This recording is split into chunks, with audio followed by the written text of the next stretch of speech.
The house was warm and cosy. The wood was quietly crackling in the stove. A favourite TV show was on, and a snowstorm was howling outside the window.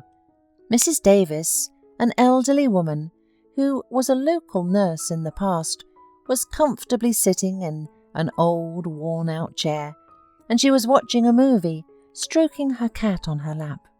Suddenly there was a loud banging in the window. "Who's out there in such weather?" the woman wondered, and reluctantly went to look. She opened the door and froze in disbelief. A young, pregnant girl was standing on her feet in the freezing cold. She was in a nightgown, barefoot, and a crocheted shawl was thrown over her shoulders.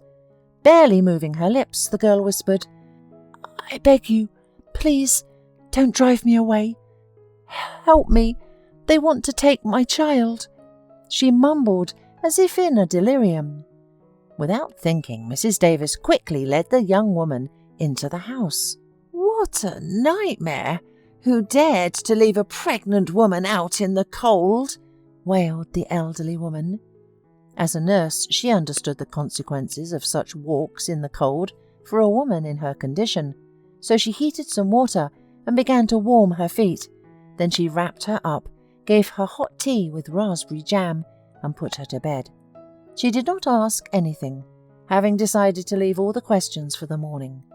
The girl fell asleep instantly, whispering only, "Thank you."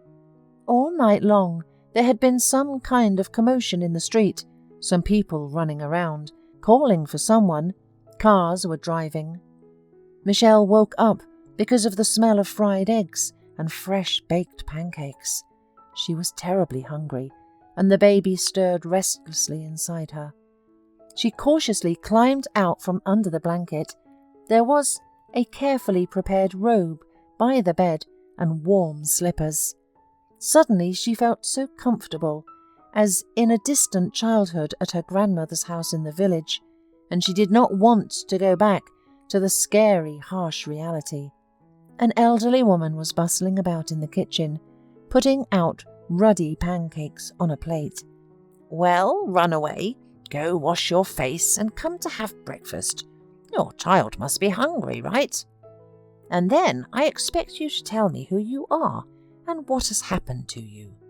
After eating breakfast with great pleasure, Michelle sighed and began her story. "I'm an orphan. I never saw my parents.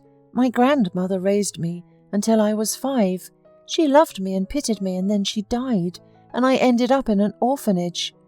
After graduation, I was sent to a teacher's college. Then I met a wealthy guy at a disco.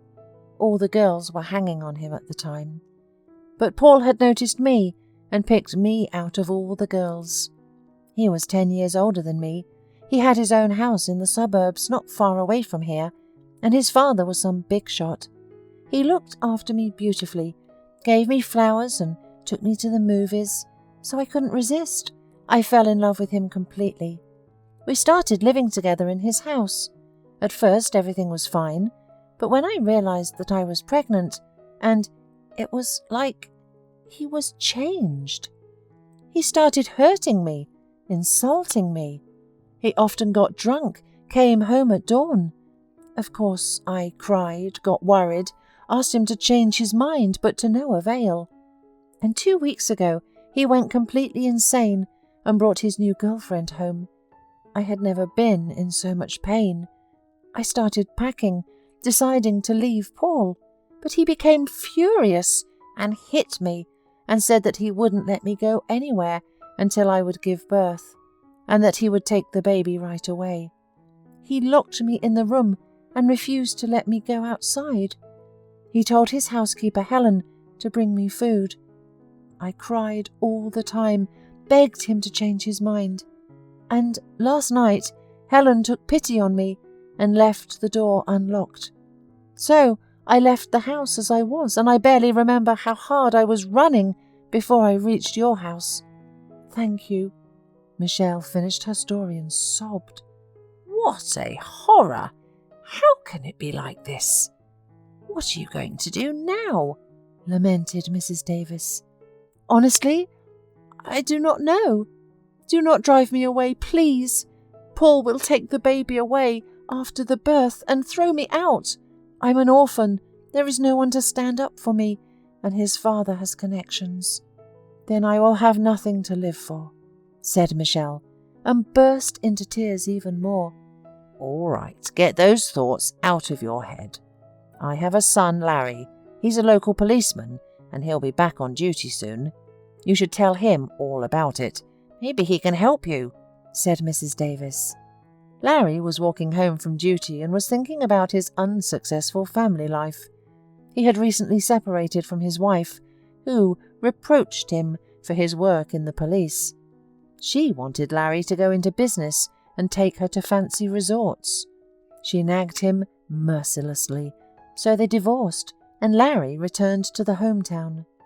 Upon entering the house, Larry said the usual loud "hello" from the hallway and went into the kitchen, as he was terribly hungry. "Son, I would like to introduce our guest Michelle. She's in trouble. You should listen to her. Maybe together we can figure out how to help her," said Mrs. Davis. "Weren't you the one who was looked for all night?" asked Larry instead of greeting her. Michelle turned deathly pale. She looked like a frightened little deer, with the same huge, tear-filled blue eyes, framed by thick lashes, luxurious long, wheat-coloured hair, put up somehow in a ponytail. She was so pretty and defenceless that Larry's heart trembled. "Don't give me away, I beg you," whispered the young woman. Upon learning what had happened, Larry was shocked. He did not yet know how to help Michelle, but he was sure that he would not leave her in trouble. "Don't cry, Michelle. No one is going to give you to that rascal. Where are your things and documents?" "Everything is at Paul's house. He took my passport so I wouldn't run away, and the keys to my apartment are there too. Only I'm not going there, I'm afraid." Large bead-like tears sprang from the girl's eyes. "Let's do it this way. You stay with us for a while, and I'll go into town and buy you some clothes and everything you need. And then I'll find out what kind of man Paul is and try to get your things from him, okay?" "It's very dangerous. I'm sorry I got you involved," wailed the young woman. "Keep your head up. After all, it's my job to help the citizens," replied Larry firmly. Through his co-workers, the man made inquiries and found out this Paul Spencer was the son of a well-known businessman in the city. But this businessman was not very honest. The police had been trying to get hold of him for a long time, but there was not enough evidence to bring charges against him. At first, Larry decided to try to talk to Paul on good terms, to call him to conscience, though subconsciously he felt that it would not lead to anything good. And so it turned out. A glossy man came out of the cottage and carelessly asked, "Who are you, and what do you want here?" "I'm the precinct officer in the area, and I'd like to talk to you," Larry said. "I know that you've been illegally holding Michelle Taylor. Took her documents, her things. Give them back. The girl is scared and doesn't want to come back to you." Paul got angry, clenched his fists and shouted, "You have found this little wretch. I thought she was freezing to death. So she's complaining, huh? I haven't needed her at all. I've had my fun. But I'll take the baby away from her anyway. Who asked her to get pregnant after all? She's a fool. It's not legal. You have no right to take a child from his own mother." Larry lost his temper at Paul's insolence. "I don't care. My dad has many connections, so she won't get anything. Tell her that," said Paul, and closed the door in front of the district officer's nose. Larry was outraged by such rude and impudent behaviour and decided to act through his father, since the conversation with his son had failed. He spent a couple of weeks collecting data on his business and found many interesting things. He thought for a long time, weighed everything up, and decided to take the risk. He went directly to the businessman's office and told the man the whole truth about his son. At the end, he gave Mr. Spencer a folder with copies of documents, saying that he would use these documents if his son did not leave Michelle in peace. Larry was afraid that Mr. Spencer, like his son, would be rude and threatening, but to his relief, this did not happen. The man looked through the documents and tiredly put his arms around his head and said, "I got your issue, and I'll take care of it. I don't want any more trouble, and I'm sick of my son's antics. All the girl's things and documents will be delivered to her home. I'll take care of it. And if it is confirmed that the child is my grandson, I will help her. I apologize for my son's behaviour again." The policeman was dumbfounded by what he heard. He could only mutter a thank you for understanding and left the office. Larry ran home like a madman. He had great news to please the young woman. When he entered the house, he saw a touching picture. His mother was teaching Michelle to make dumplings. She was trying hard, piecing the edges together. The tip of her nose was in the flour. Her hair was out from under her cap and sticking out funnily. "Well, Michelle, rejoice, you are free. Tomorrow you can move into your house. Don't be afraid of anything. I've taken care of everything," Larry said. The girl dropped the undone dumpling and rushed clumsily to embrace her saviour. "Thank you, Larry. I'll be grateful to you all my life. I thought I would never get out of this horror." At this point, Mrs. Davis began to talk. "What do you mean, to move out tomorrow? I'm used to her. Michelle and I get along. How can she, a poor orphan, be alone with the child and without any help?" sadly lamented the elderly woman. Larry looked at his mother with joy. For a long time he had liked Michelle, but he was afraid to admit it even to himself. So he took up his mother's idea and started to persuade Michelle to stay with them for some time, at least until the baby's birth. Michelle did not hesitate long and agreed, especially as she was attached to the kind woman and her son, who had saved her from a terrible fate. Life slowly went on. Michelle gave birth to a boy, and then she moved back home with her son because she no longer wanted to cause inconvenience to the sheltering family. On weekends, she and her son usually visited Mrs. Davis. The elderly woman happily fondled the baby, cradled him, sang songs.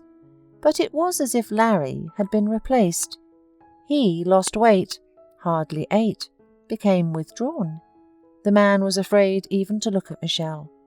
He wanted to hug, embrace, kiss her, but he could not make the first step. Michelle felt Larry's strange tension towards her, and even began to think that he was tired of her visiting his mother. Mrs. Davis, seeing the stress between the young people, was unable to stand it, and advised her son to tell Michelle about his feelings. And so Larry did. "Michelle, I fell in love with you from the first second I saw you. I want you to be my wife. I will be a faithful husband. I will raise your son as my own." The man looked at Michelle hopefully and anxiously. The young woman blushed and said quietly that she agreed, and that she could not have dreamed of a better husband. The horrors of her past life were far behind her, and everything would be fine ahead. Michelle was sure of it.